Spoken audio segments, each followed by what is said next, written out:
So what's my point? We got 4,036 diet books. We got 122 religions out of one book. I say we're as confused as hell.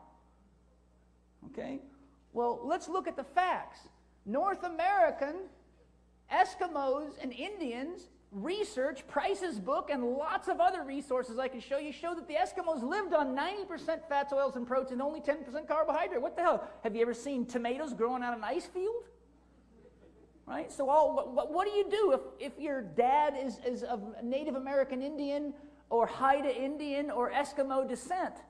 And maybe your mother is Scandinavian, right? My mother's side is from Alsace-Lorraine, which is over by France and Germany, and my father was half-blooded Cherokee Indian, right? So I'm a protein type from hell. You put me on any of the standard diets beside the Atkins diet, and I won't function very well, right? So the Atkins diet works for me, but what if you're a Hawaiian or a Polynesian and you go on the Atkins diet? I'll tell you what, you will be having to get a series of colonics every month because you will be so backed up. You will be looking like Flex Wheeler on the toilet trying to get that shit out of you. Okay? So, very simply, when you go near the equator, you see more carbohydrate consumption for thousands of years. You don't need to be a genius. Read Price's book. Look at nature. Refrigeration wasn't invented till after the Second World War. We had to live off what was there, period. So near all the tropical zones, guess what? Fish and vegetables and fruits. Very simple. They need more vegetables and fruits because that's what Mother Nature programmed them to eat. If you go to either end, where we have a definite winter, plants didn't grow in the winter. You couldn't store much except root vegetables, right? The Eskimos bury stuff in ice and they actually let it rot and ferment and they eat it in a rotten fermented form and it's actually very healthy for you. You may not want to try it, but it works. So really what we have is we have a variation of the theme. Now we have people crossbreeding, so that's what metabolic type testing is for, right? You got to do testing. So you can read my book, How to Eat, Move, and Be Healthy. There's a basic test. You can go to the metabolic typing website, Bill Walcott's website. There's all sorts of people doing metabolic typing. I don't care who you go to. I'm just making a point. If your diet is right for you, you feel good, you function well, you think well, you poop well, you don't stink. You're not like most people in gyms. You're not wound out and stressed out. You can last 4 hours between meals. You got mental clarity, and your little fella stands up. Okay? Right?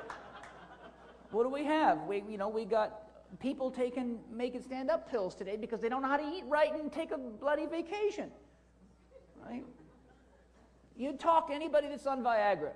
Say, when did your dick actually work last time? And they'll tell you, when I go on vacation, it works fine. You know why? Because you forget about your mortgage, you forget about the idiots at work, and you forget about all your stress, so your hormonal system balances out. Most of my patients say the only time they didn't have pain and they had normal sexual performance was when they were on vacation. I say, well, why didn't you just stay? Right? Oh, but I got to pay for my vacation house, my Mercedes, my Rolex, my alligator shit. That's all shit. They can't bury that. Your hole's only going to be 6 feet long when you're dead.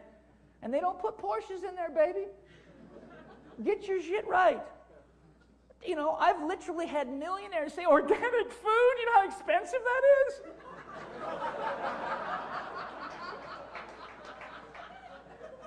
So I say, fine, you see that Ferrari you drove in? Here's a fork and a knife. Go eat that damn thing. Right? I ride a Harley Davidson. It gets 35 miles of the gallon. That's all I need. I make lots of noise. It stimulates my testosterone. And I save petrol. And I feel fantastic. And I work out in the gym. And then all these guys with all their big houses and fancy cars, their dicks don't work. Their brains don't work. They can't balance a checkbook. And the women leave them in a hurry for younger men. Why? Because they're eating shit food, to put it bluntly. I'm not kidding. I'm dead serious. My book, How to Eat, Move, and Be Healthy, is what you've got to do foundationally. You don't do that, the rest of it's just a waste of time and money. You just have expensive poop. Okay? So what do you got to do? You got to test yourself and find out what your metabolic type is. And guess what? Depending on the health of your body, your metabolic type can change.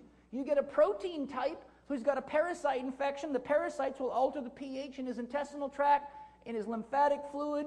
Wherever those parasites go, they'll alter the pH. When they alter the pH, they alter the biochemical reactions, they alter hormonal reactions. So you can actually, and they'll make you crave food. You get a yeast infection, you get a fungal infection. I could sit here and list a bacterial dysbiosis. You're taking medical drugs. You know, you're eating wrong. All of these things will cause shifts in your metabolic type, and you literally have to learn to pay attention to your gut and stop reading books. There's an inverse relationship between health and how many diet books people read. I guarantee you that. Okay? The best thing you can do is, I tell them, the best thing you can do is throw it away. Read Nutrition and Physical Degeneration and get the facts, right? So here's the facts. Here's the diet facts. This is all you need to know. Don't feed lions leaves and don't feed giraffes meat. That's it. Right? How many times have you seen headlines on the news of lions who are straight meat eaters getting heart attacks? Well, let me tell you something. It's interesting. The first heart attack in the United States of America occurred in 1921. And all of a sudden, we're supposed to not eat red meat because it's going to clog your arteries. Well, how the hell did we survive at least 2.8 million years since we branched off from our chimpanzee ancestors living on red meat? How come all of a sudden it's bad for us? If it's so damn bad, if saturated fat's so bad, why is it the only fat that your cells manufacture? Why do you manufacture cholesterol if it's so bad for you? I'll tell you, it's not red meat is bad. It's shit, commercially farmed meat that's fed poisonous crap and pumped full of drugs. That's what the problem is. Don't be blaming it on the animals. They're here in service to you and to me. It's not the animals. It's not the red meat, because those lions don't have any problem. Those giraffes, they don't have any problem. They eat what they're supposed to eat. They're just fine. They poop fine. They feel fine. They don't need any sexual performance drugs either. Okay?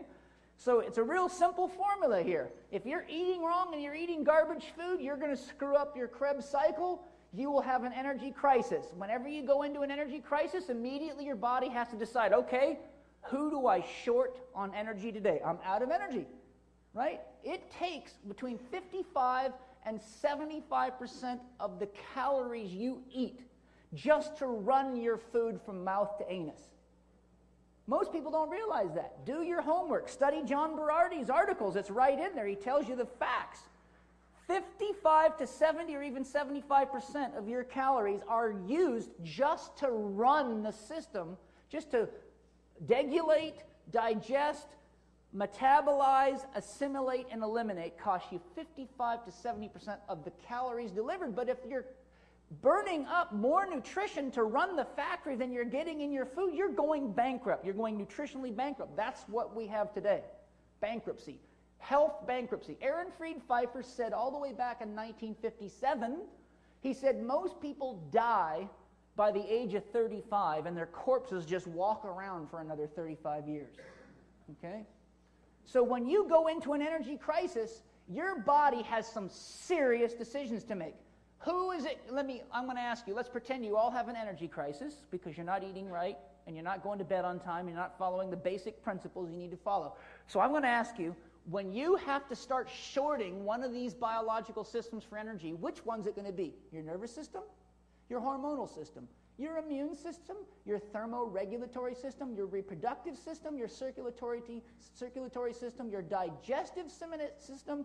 Or your eliminative system? Hey, which one do you want to short? Who do you put on reserve? Well, here's a stat for you. 90 to 95% of North Americans are constipated.